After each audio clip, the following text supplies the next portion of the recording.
দুনিয়ার শ্রীরামপুর নয়া বাজারের কোনো মানুষে যদি বউরে বইন ডাকিলেন তো কি তুই বউ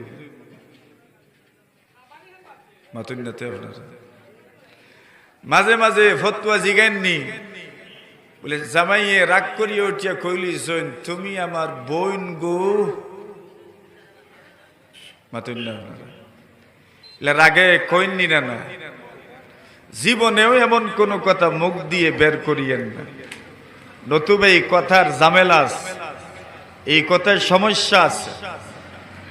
এখন হযরত সারা ইব্রাহিম আলাইহিস সালাতু ওয়াস সালাম বললেন উনি আমার বোন, আর সারাকে গিয়ে বললেন তুমি টেনশন নিও না, আমি যে তোমাকে বোন বলেছি অসুবিধা নাই, আল্লাহর এই জমিনে আমি আর তুমি ছাড়া তো কেউ মুসলমানই না।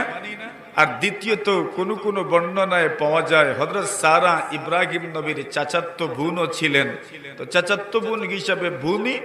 আবার যেহেতু এই দুনিয়াতে তুমি আর আমি ছাড়া কেউ মুসলমানও বর্তমানে নাই, তাহলে ইসলামী ভ্রাতৃত্বের বিবেচনায় তুমি তো আমার বোন।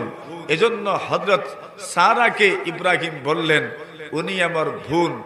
এরপর